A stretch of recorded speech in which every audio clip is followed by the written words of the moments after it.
विद्यार्थियों, हमने पिछले वीडियो में नाउन एंड प्रोनाउन के बारे में पढ़ा और आज हम एक बहुत ही महत्वपूर्ण इंग्लिश के टॉपिक एडजेक्टिव को पढ़ने वाले हैं। हिंदी में जिसे हम विशेषण कहते हैं, हम उसे इंग्लिश में क्या कहते हैं? एडजेक्टिव। और वो आज हम पढ़ेंगे।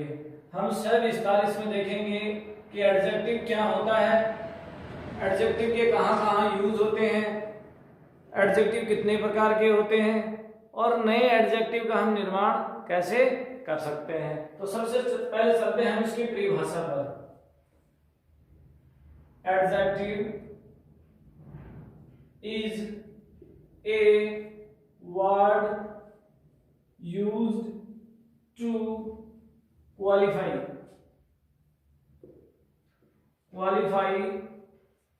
the noun and pronouns. Adjective is a word used to qualify. Qualify mean गुण बताना. Qualify mean गुण बताना. The noun और pronouns. तो noun और pronoun के गुण को बताने वाले शब्दों को हम क्या कहते हैं?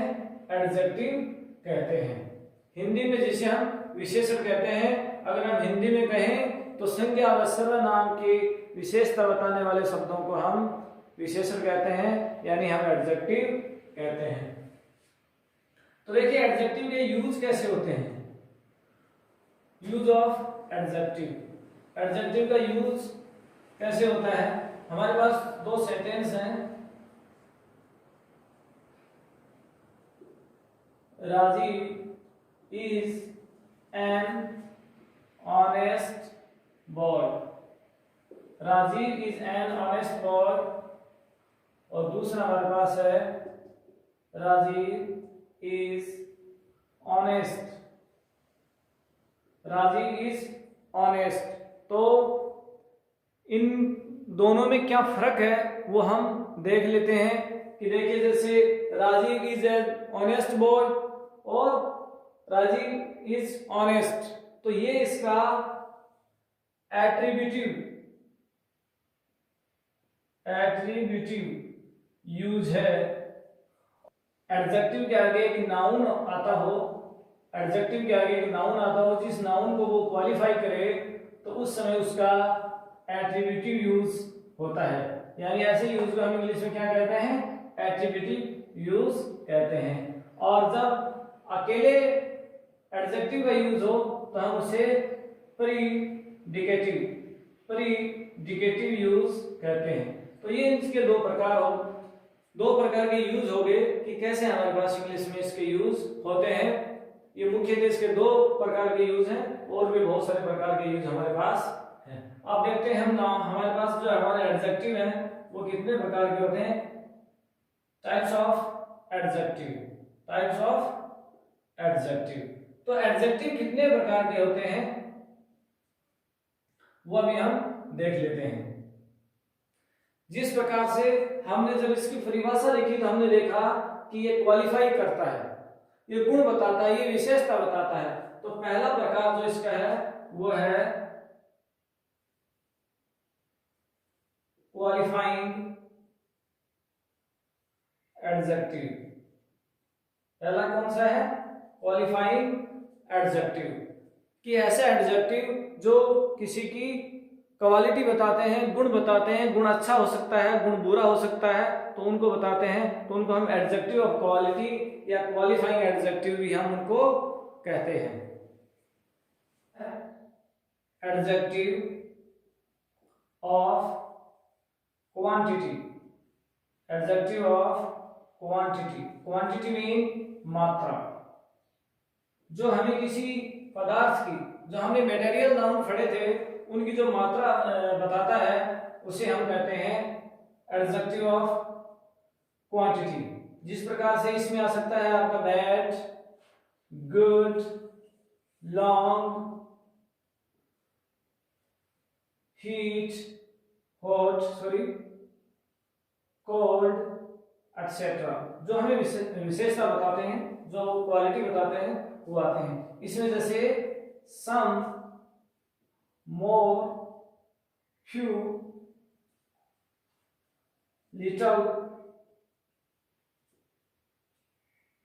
Any, etcetera. ऐसे हमारे जो एडजेक्टिव हैं वो इसके अंदर आते हैं। उसके बाद हमारे आते हैं, तीसरा नंबर का है adjective of number. Adjective of number, संख्या। ऐसे एडजेक्टिव जो संख्या को बताते हैं कि वस्तु है वो कितनी है। जैसे टू बॉयज, तो यहाँ पे टू एक हमारा एडजेक्टिव नंबर है जो हमें बताता है कि लड़के कितने हैं, दो हैं। टू बॉयज 50 रन्स, कि कितने रन बने हैं, 50 रन्स। मैनी ट्रीज,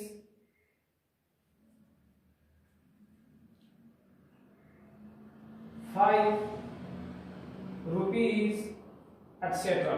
इस प्रकार के संख्या बताने वाले जो हमारे एडजेक्टिव होते हैं उन्हें हम एडजेक्टिव ऑफ नंबर्स कहते हैं। हमारा नंबर 4 पे है प्रॉपर एडजेक्टिव। Proper adjectives. जब हमने प्रॉपर नाउन्स पढ़े थे, हमने देखा था कि कुछ ऐसे वर्ड होते हैं जो किसी स्पेशल व्यक्ति को बताते हैं। जैसे इंडिया, जापान या चाइना। तो जब एक प्रॉपर नाउन से कोई हमारा एडजेक्टिव बनता है तो उसे हम प्रॉपर एडजेक्टिव कहते हैं। जैसे इंडियन, जापानीज, चाइनीज, राजस्थानी,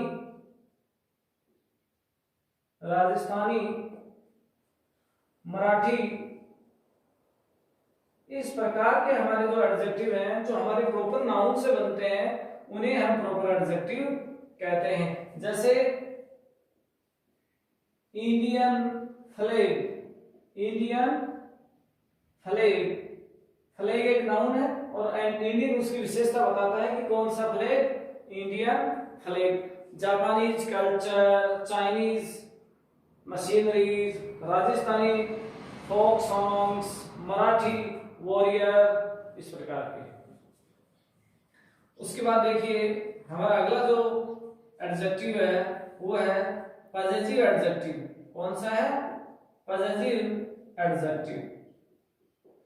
जब हम पिछले वीडियो में जब हम प्रोनाउन को पढ़ रहे थे तो हमने उस समय पॉजिटिव प्रोनाउन पढ़ा था, और पॉजिटिव प्रोनाउन के साथ ही साथ हमने पॉजिटिव एडजेक्टिव भी पढ़ा था, क्योंकि हम विद्यार्थियों को कंफ्यूज में नहीं डालना चाहते थे।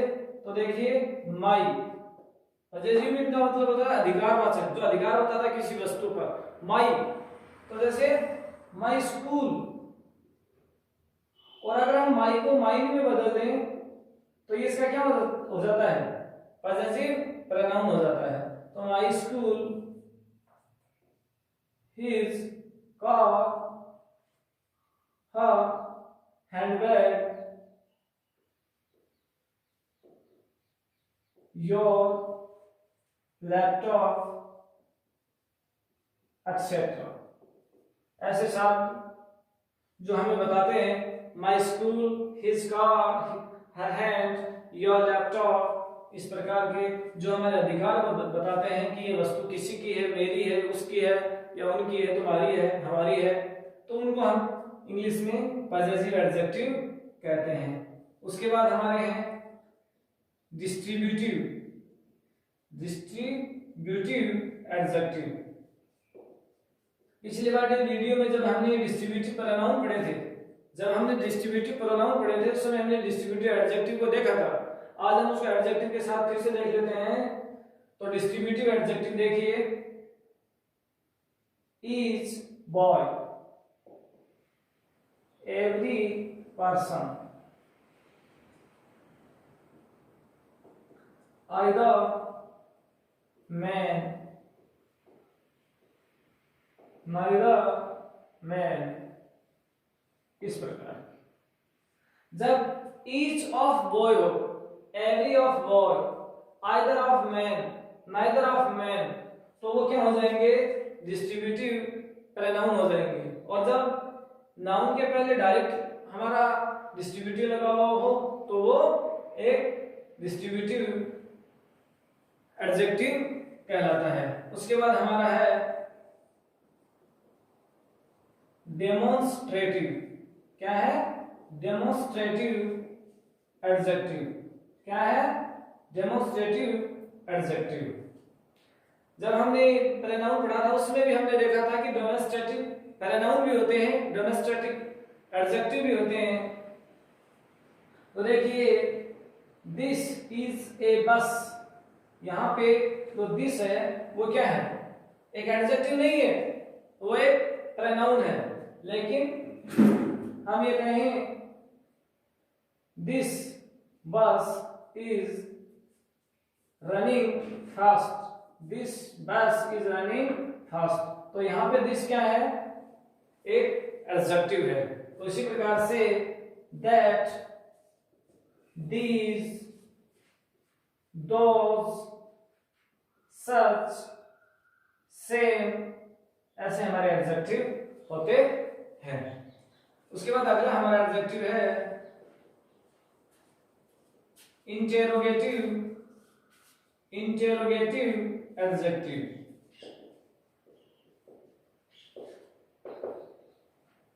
और इंग्लिश में इंट्रोगेटिव एडजेक्टिव के साथ साथ इंट्रोगेटिव प्रोनाउन भी होते हैं। इंट्रोगेटिव एडजेक्टिव के साथ साथ इंट्रोगेटिव प्रोनाउन भी होते हैं। तो देखिए व्हाट, टाइम, टाइम एक नाउन है, उसके पहले ये इसकी विशेषता बताता है तो ये एडजेक्टिव हो गया। Which class, which class, whose father, किसके पिताजी, हाउ मच, वोटर, कितना पानी। तो इस प्रकार के हमारे जो एडजेक्टिव हैं वो कौन से कहलाते हैं, इंट्रोगेटिव एडजेक्टिव, जो हमारे डब्ल्यूएस वर्ड हो इंग्लिश में, जिन्हें हम डब्ल्यूएस वर्ड्स कहते हैं। और अगर डब्ल्यूएस वर्ड्स के आगे कोई नाउन हो तो हम उसे क्या कहते हैं, इंट्रोगेटिव एडजेक्टिव कहते हैं। मतलब WS plus noun, WS plus noun, तो हम उसे क्या कहते हैं, इंट्रोगेटिव एडजेक्टिव हम उन्हें कहते हैं। अब देखते हमारे पास और एडजेक्टिव है, उन्हें भी हम देख लेते हैं। तो हमारा एक और एडजेक्टिव है और वो है एक्सक्लेमेटरी। कौन सा है, एक्सक्लेमेटरी एडजेक्टिव। और कई बार हमारे एग्जाम में ये पूछ लिया जाता है कि ये कौन सा एडजेक्टिव है। तो देखिए व्हाट, और एक्सक्लेमेशन का निशान आप जानते ही हैं, हमेशा ऐसा एक निशान होता है एक्सक्लेमेशन का निशान। तो देखिए what a beautiful flower, what a beautiful flower, ये हमारा एक सेंटेंस आ गया। यहाँ पे व्हाट क्या है, ये कोई इंट्रोगेटिव वर्ड नहीं है, ये कोई इंट्रोगेटिव प्रोनाउन या इंट्रोगेटिव एडजेक्टिव नहीं है, ये हमारा एक एक्सक्लेमेटरी एडजेक्टिव है जो हमें आश्चर्यचकित करने या दुख व्यक्त करने या कोई सुख या खुशी व्यक्त करने के काम में आता है। अब हम ये देख लेते हैं कि हमारे जो एडजेक्टिव हैं उनमें कुछ ऐसे एडजेक्टिव हैं जो हमारे एग्जाम में आ सकते हैं और उनके क्या क्या अर्थ होते हैं। कई बार बच्चे विद्यार्थी हैं उनमें बड़े कंफ्यूज हो जाते हैं, तो हम उनको देख लेते हैं। जैसे पहले हमारा एडजेक्टिव है सम और एनी, सम एंड एनी। अगर हम सम और एनी की बात करें तो सम का अर्थ होता है कुछ और एनी का अर्थ होता है कोई। सम और एनी का हिंदी अर्थ सम का अर्थ होता है कुछ और एनी का होता है कोई। और इनका कैसे प्रयोग होता है और इनका क्या महत्व है हमारी इंग्लिश में। देखिए जो सम है वो एक पॉजिटिव सेंटेंस में, वो एक पॉजिटिव सेंटेंस में काम में आने वाला वर्ड है। और ये हमारा जो एनी है वो एक नेगेटिव जो हमारे सेंटेंस हैं और हमारे जो इंट्रोगेटिव सेंटेंस हैं, जो हमारे इंट्रोगेटिव सेंटेंसेज हैं, उनमें काम में आने वाले शब्द हैं। There were some birds in the tree. There were some birds in the tree. तो ये देखिए, ये बताता है कि कुछ पक्षी वहां थे, तो ये पॉजिटिविटी बताता है, ये पॉजिटिव सेंटेंस में काम आने वाला शब्द है, और ये काउंटेबल के पहले आता है, और सम अनकाउंटेबल के पहले भी आता है। There was some milk in the jug.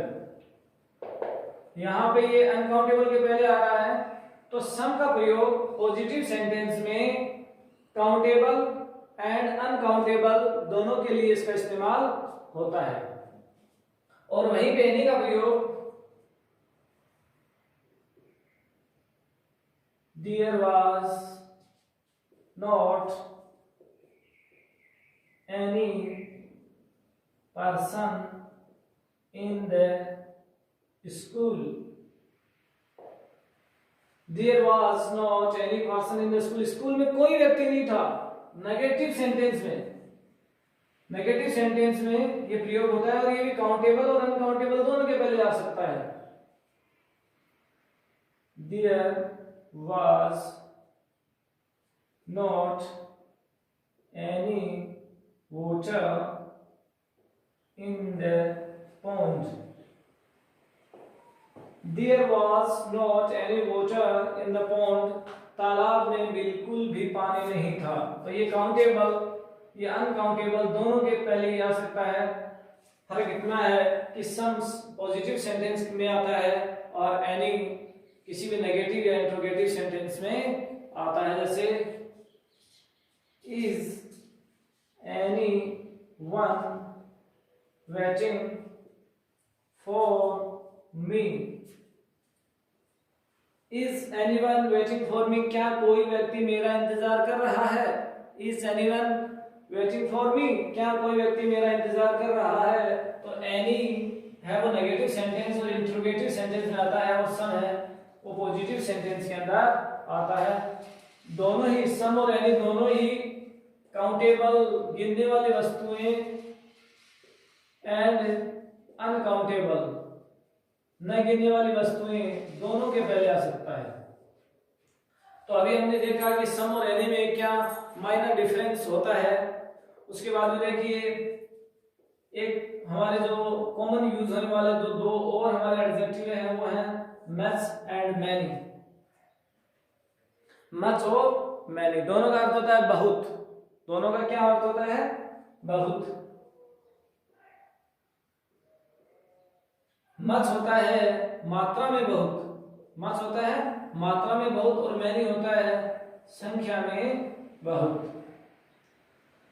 यानी अर्थ ये हुआ कि मच का प्रयोग अनकाउंटेबल, मच का प्रयोग अनकाउंटेबल के पहले किया जाता है। अनकाउंटेबल जो नाउन है उनके पहले मच का प्रयोग किया जाता है, और जो काउंटेबल जो नाउन है हमारे उनके पहले मैनी का प्रयोग किया जाता है। जैसे हमारे सेंटेंस है There was much water in the rainy season.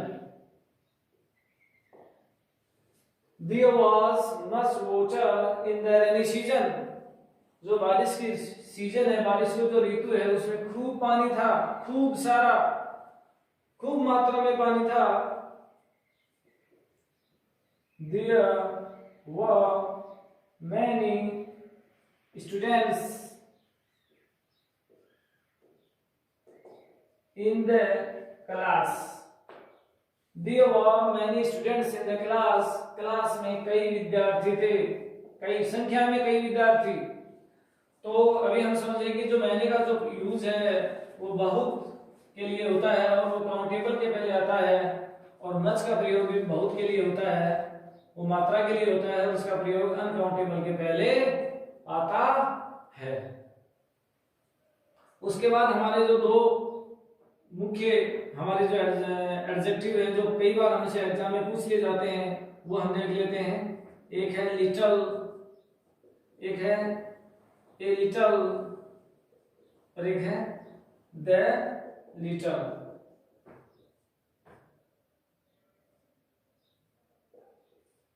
Little, a little, the little,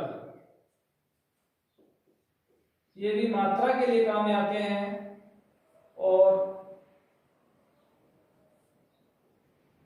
कम मात्रा, थोड़ी सी मात्रा अगर किसी वस्तु की हो, किसी वस्तु या किसी पदार्थ की हो तो उसके लिए लिटिल, ए लिटिल और द लिटिल का यूज होता है, यानी अनकाउंटेबल के पहले इनका प्रयोग होता है। जो हमारे जो अनकाउंटेबल, हमारे जो मटेरियल नाउन होते हैं, अनकाउंटेबल मटेरियल जो नाउन हमारे होते हैं उनके पहले इसका प्रयोग होता है। फिर हम ये देखते हैं कि तीनों में डिफरेंस क्या है। लिटिल एक नेगेटिव वर्ड है, लगभग आप ये कहें कि वो नेगेटिव तो नहीं है लेकिन नेगेटिव के नजदीक है, सबसे नजदीक है। There was little milk in jug to make tea. There was little milk in jug to make tea. चाय बनाने के लिए जग में न के बराबर दूध था। There was little milk in the jug to make tea. तो चाय बनाने के लिए जग में बिल्कुल ही कम दूध था, यानी हम कहें कि नेगेटिव था ही नहीं। और हम ये कहें there was a little milk in jug to make tea. There was a little milk in jug to make tea. जग में चाय बनाने के लिए थोड़ा कम, न के बराबर नहीं, थोड़ा कम। जैसे हमारा ये गिलास है और उसमें बिल्कुल भी न के बराबर अगर दूध हो तो हम उसे कहेंगे लिटिल। और ये हमारा दूसरा जग है और उसमें थोड़ा सा दूध है हमारे पास तो हम उसे कहेंगे ए लिटिल। तो अब अभी हम देखते हैं कि द लिटिल का यूज कहां होता है।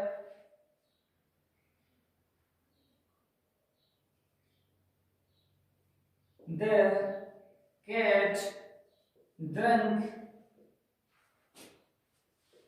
the little milk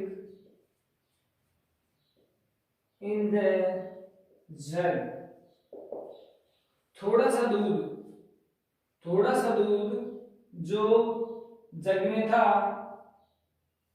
थोड़ा सा दूध जो जग में था उसे कैट पी गई। दूध थोड़ा ही था लेकिन उस दूध को भी बिल्ली पी गई। The little water that was in pond. The little water that was in pond were fed in the hot sun.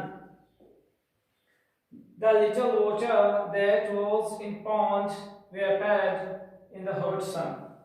थोड़ा बहुत पानी जो पॉन्ड में था, तालाब में था, वो भी गर्मी में उड़ गया। तो इस प्रकार से हमारे some, any, much, many, little, a little, the little हो गया। अभी हम देखते हैं few, a few and the few. इनका यूज कहाँ होता है? Few, a few and the few. जो हमारे इंपॉर्टेंट एडजेक्टिव हैं वो हैं few, a few and the few. तो इनका हम यूज देख लेते हैं। जैसे अभी हमने लिटिल की बात की तो लिटल है हमारा, वो होता है हमारा अनकाउंटेबल नाउन के पहले। जो हमारा लिटल है वो अनकाउंटेबल के पहले आता है, जबकि हमारा फ्यू, ए फ्यू और द फ्यू है वो हमारे काउंटेबल नाउन के पहले इनका यूज होता है। यानी ऐसी वस्तुएं जिन्हें हम गिन सकते हैं उनके पहले इनका यूज होता है। और दूसरी बात, इनके आगे हमेशा प्लूरल होता है, तो ये संख्या के लिए आते हैं, और जो लिटल है वो अनकाउंटेबल के पहले मात्रा के लिए आता है। तो अभी हम इनको इनका अर्थ देख लेते हैं। फ्यू का अर्थ हुआ बिल्कुल, नगण्य, बिल्कुल कम संख्या, बिल्कुल भी कम संख्या। There were few students in the class. There were few students in the class. कि क्लास में बिल्कुल कुछ, बिल्कुल न के बराबर, न के बराबर विद्यार्थी थे हमारी क्लास में, few students। फिर देखिए ए फ्यू, थोड़े मात्रा, कम हो लेकिन थोड़ा ठीक ठाक मात्रा हो, कम कम जरूर लेकिन थोड़ी मात्रा में, थोड़ी संख्या में। There were a few students in the class. There were a few students in the class. Class में कुछ विद्यार्थी थे, थोड़े विद्यार्थी थे, पर्याप्त नहीं थे। फिर देखिए द, फ्यू के पहले लग गया द, और हम जानते हैं कि द एक डेफिनेट आर्टिकल होता है। द क्या होता है? एक डेफिनेट आर्टिकल। और आर्टिकल पे हम एक अलग से टॉपिक बनाएंगे, क्योंकि एक अलग से वीडियो बनाएंगे, क्योंकि आर्टिकल भी हमारे एग्जाम की दृष्टि से काफी महत्वपूर्ण होते हैं। तो द लगते ही वो डिफाइन हो जाती है वो चीज। The few students who are present in the class are studying online। Class में कुछ विद्यार्थी थे और वो जो क्लास में थे वो सभी ऑनलाइन स्टडी कर रहे हैं। The few students who are present in the class are studying online। विद्यार्थी कुछ ही हैं, बराबर ही है विद्यार्थी, लेकिन यहाँ विद्यार्थियों को डिफाइन कर दिया गया है कि स्टडी कौन से विद्यार्थी कर रहे हैं। वो विद्यार्थी स्टडी कर रहे हैं जो क्लास में प्रेजेंट थे। तभी हमने few, a few and the few का क्या डिफरेंस होता है वो हमने अभी देखा। उसके बाद हम देखते हैं आइदर एंड नाइदर। आइदर एक पॉजिटिव वर्ड है, आइदर एक पॉजिटिव वर्ड है और नाइदर एक नेगेटिव वर्ड है। नाइदर क्या है? एक नेगेटिव वर्ड है। जैसे हमारे पास दो वस्तुएं हों और उनमें से एक काम चल जाए तो वहां पर आइदर होता है either kilt is enough। जैसे सर्दी का मौसम है और हमारे पास रजाइयां हैं, तो हमारे पास दो रजाइयां हैं, तो हम कहेंगे कि दोनों में से कोई भी एक पर्याप्त है। either kilt is enough। either boy will go to city। दो में से एक बोल, दो में से एक लड़का सिटी जाएगा।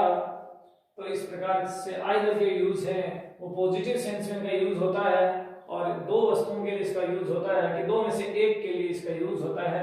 और नाइदर का यूज देखिए, नाइदर का अर्थ होता है नेगेटिव में इसका सेंस होता है कि जब दोनों में से कोई भी काम के नहीं हो। तो देखिए नाइदर किल्ट इज इनफ। सर्दी बहुत भयंकर पड़ रही है और दो हमारे पास रजाइयां हैं और दोनों में से कोई भी एक पर्याप्त नहीं है, तो हम कहेंगे नाइदर किल्ट इज इनफ, कि कोई भी रजाई हमारी है, किल्ट मीन रजाई, वो पर्याप्त नहीं है। तो देखिए neither boy will go to city, दो लड़के हैं वो दोनों में से कोई भी सिटी नहीं जाएगा, दोनों में से एक जाएगा, दोनों में से कोई नहीं जाएगा, दोनों में से एक पर्याप्त है, दोनों में से कोई पर्याप्त नहीं है। तो इस प्रकार से भी हमने देखा few, a few, the few और आइदर और नाइदर। अभी हम देख लेते हैं ओल्ड एंड इल्डर। ओल्ड में और इल्डर में क्या डिफरेंस होता है? ओल्ड किसी भी वस्तु की उम्र को बताता है, ओल्ड किसी भी वस्तु की एज या उसके टाइम को बताता है, और इल्डर दो सगे भाइयों के बीच में रिलेशन को बताता है। ओल्ड किसी भी वस्तु की उम्र या उसके समय को बताता है, और इल्डर दो सगे भाइयों के बीच के रिश्ते को बताता है। तो अभी इनका हम देख लेते हैं।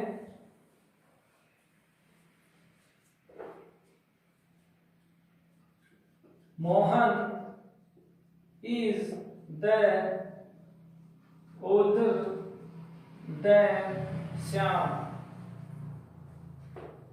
Mohan is the older than Shyam, दो लड़के हैं मोहन एंड श्याम, और दोनों सगे भाई नहीं हैं। No real brother, not real brother, वो दोनों सगे भाई नहीं हैं। तो उनके लिए, क्योंकि मोहन उम्र में ज्यादा बड़ा है, उसकी ज्यादा उम्र है, तो Mohan is older than Shyam. इसी प्रकार से Mohan is the elder than Sohan.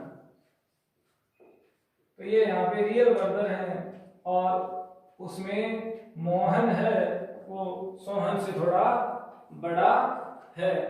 तो ये बताता है किसी भी वस्तु के लिए, इंसानों के लिए भी यूज हो सकता है और किसी दूसरे के लिए भी हो सकता है। जैसे हम कहें this temple is the oldest in our village. This temple is the oldest in our village. ये जो टेम्पल है, जो मंदिर है, वो हमारे गांव में सबसे ज्यादा उम्र का है, यानी सबसे प्राचीन, सबसे पुराना मंदिर है। हम ऐसा नहीं कह सकते कि दिस टेम्पल इज द इल्डेस्ट, ऐसा हम नहीं कह सकते। तो ओल्ड किसी भी वस्तु की उम्र या उसके समय को बताता है, इल्डर जबकि दो सगे भाइयों में जो उम्र होती है, जो उनमें रिलेशन होता है, जो रिश्ता होता है, उसको बताता है। तो अभी हम देखेंगे कि एडजेक्टिव में वो विशेष गुण क्या होता है जो किसी दूसरे में नहीं होता है।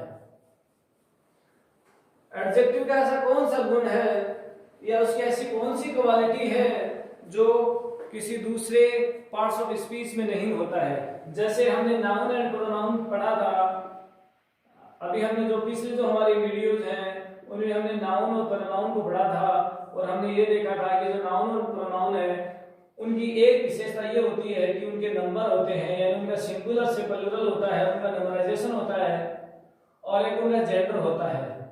क्या होता है?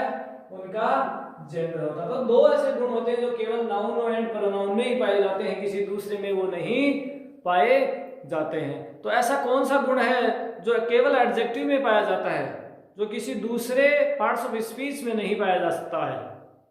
क्योंकि एडजेक्टिव का सिंगुलर से प्लूरल नहीं हो सकता। जैसे एडजेक्टिव है उसका सिंगुलर से प्लूरल नहीं हो सकता। हमारा जो एडजेक्टिव है जो भी आज हम पढ़ रहे हैं उसका सिंगुलर से प्लूरल यानी उसका नंबर है वो नहीं हो सकता, और एडजेक्टिव का जो जेंडर है वो भी नहीं हो सकता। तो फिर एडजेक्टिव का क्या हो सकता है? जैसे हमारी जो वर्ब होती है अंग्रेजी में, जिनको हम पढ़ते हैं, क्रियाएं जो हम पढ़ते हैं वर्ब्स, जो क्रियाएं हम पढ़ते हैं उनकी फॉर्म्स होती हैं, उनकी अलग अलग फॉर्म्स होती हैं, first form, second form, third form, ING form, वो होती है। तो ऐसा क्या होता है एडजेक्टिव में जो दूसरों में नहीं होता, और वो होता है डिग्री। वो क्या होता है? डिग्री। डिग्री ऐसा ग्रामेटिकल एक टर्म है जो केवल एडजेक्टिव की ही बनती है। एडजेक्टिव को ही हम कंपैरेटिवली एक दूसरे के यूज कर सकते हैं, जबकि किसी भी नाउन में, प्रोनाउन में, वर्ब में, एडवर्ब में, या प्रीपोजिशन में, या इंटरजेक्शन में, या कंजंक्शन में ऐसा भी बिल्कुल भी नहीं होता है। डिग्री केवल एडजेक्टिव की ही बनती है। तो अगले वाले वीडियो में हम डिग्री कैसे बनती है, डिग्री बनाने के नियम क्या क्या है, डिग्री बनाने के अपवाद क्या क्या है, कौन कौन से शब्दों की डिग्री बन सकती है, कौन से शब्दों की डिग्री नहीं बन सकती है, तो ऐसे और हम यूजफुल इंफॉर्मेशन लेकर अगले वीडियो में हाजिर होंगे।